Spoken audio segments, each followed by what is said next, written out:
Hi, everyone. This week's first chapter is Ice Dogs. It is a super good, fast paced, quick read. It's an adventure. The first chapter is actually pretty short. Most of the chapters in here are very short, quick reads. So I'm going to go ahead and read you guys the description so you can get a real feel for what this whole book is about. Lost. That's how the 14-year-old dog sledder, Victoria Secord, has felt ever since her father died. A champion musher, Victoria is independent, self-reliant, and thanks to her father, an expert in surviving the unforgiving Alaskan bush. When an injured city boy and a freak snowstorm both catch Victoria and her dog team by surprise, a routine trip becomes a life or death trek through the frozen wilderness.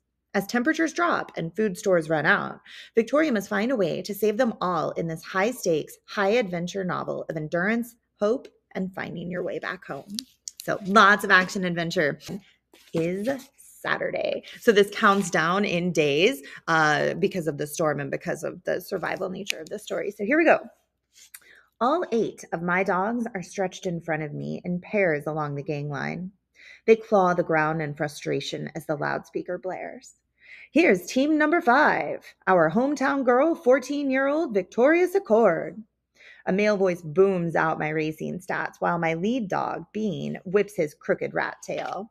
He tries to lunge forward and then catches my eye and screams with a pitch that shoots up my spinal cord and electrifies my teeth. Easy! I grip the sled with shaking hands. I hate starts. With close to 100 dogs here, the energy in the air is frantic. The bawling of the dogs and the team behind me echoes in my ears, while the distant odor of dog dew smeared under my runners assaults my nose. I try to focus on my dogs and the race shoot ahead. Not the burning need to win. Not the fact that there's no one here to cheer for me. We gotcha. 2 burly guys kneeling on the start line struggle to hold my bucking sled stanchions. 3, 2, 1, go! We leap forward and shoot through Wicker's parking lot. The main race sponsor insisted we start at his feed store, even though it's 3 blocks away from the trailhead.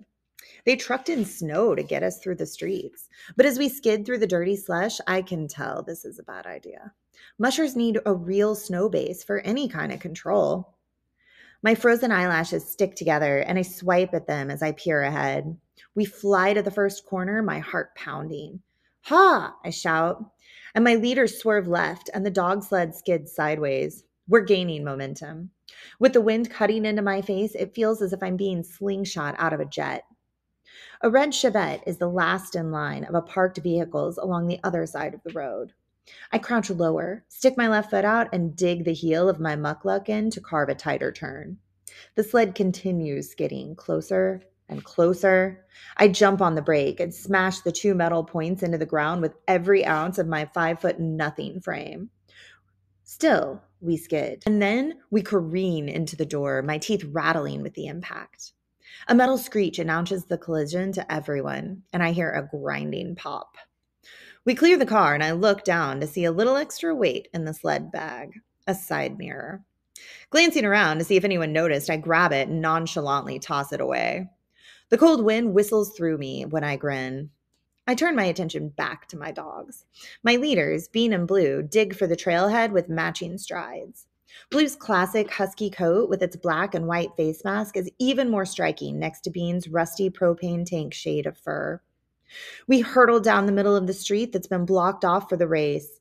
Now that they're running, my dogs are all business, focused ahead with tight tug lines. My heart squeezes with pride. They don't glance up as they barrel past the crouched photographer with a telephoto lens. They even ignore the smell coming from the hot dog stand next to the coffee shop. We catapult past a truck with its doors open, blasting country music, past the historic log building that is the trading post with the 2 moose over the door. Someone had found 2 sets of antlers locked together, and the scene of how the animals died is forever replicated. When I was young, I could hardly stand to look at it, imagining what the moose had to endure, stuck together in battle, helpless and starving in the bush. Finally, we're past Main Street, and we slip by the snow fencing that funnels us toward the trail. I feel an instant calm. The din of the crowd fades behind us. It's just me and the dogs, and the sunbeams breaking through the spruce branches, stretching across the trail like cold fingers. The runners slice over the snow, making the familiar shh sounds. I breathe in the tang of spruce pitch, and the icy air is sharp in my throat. But the most important thing is the dogs. It's always about the dogs. I watch the way Whistler paces with her lopsided gait, and the way Bean flicks his ears back to check on me, and how they all run together as if listening to the same beat of a drum, like a dragon boat team paddling in sync. Bean and I have some sort of soul connection that I can't explain. I have a connection with all of my dogs, but Bean just gets me. I like to imagine we were friends in another life. Not that I believe in that, but there's no other way to describe the day when he was a pup and we looked at each other. Recognition. It's Bean who I greet first in the dog yard every morning. Or when I get home from school. We have conversations. Sarah Charlie calls it crazy. She worries that I've changed too much since the accident. It's not very healthy to just want to be with your dogs, Vicky. Life is about more than racing. You need to try to get back in the game. Remember when we used to have fun? She'll say. I shake my head and lightly touch my good luck mink. It's a narrow pewter charm as long as my hand that's hung around the handlebar of my dog sled since Dad gave it to me when I was 9. I've secretly named it Mr. Minky. I pat the base of my nose with a shaky mitt and call to the dogs. Good dog, Blue. Attaboy. Easy, Dorset. Who's a good girl? Their ears swivel back, but they keep trotting ahead. The sled bumps and skips over dips and the hard packed trail. I pedal my foot to help the dogs pull faster. I want to win this race for Dad. I glance at Mr. Minky and then I concentrate on the trail. As the dogs take a corner, I lean out from the handlebar. We skid, snow spraying out from the runners. Tears squeeze out of the corner of my eyes and freeze in lines across my temples. I blink rapidly to stop my eyelashes from sticking together again. Some mushers wear ski goggles, but I don't like how looking through goggles separates me from my environment. I like to see things clearly. The dogs have good speed coming out of the turn. They're really pulling as if they know we need to win. But they should drop back to their trots. We have a long way to go yet. Easy, easy, dogs, I say. They run faster, smoking around a poplar stand. When we get to a straight stretch, I look ahead, and then I see the wolf.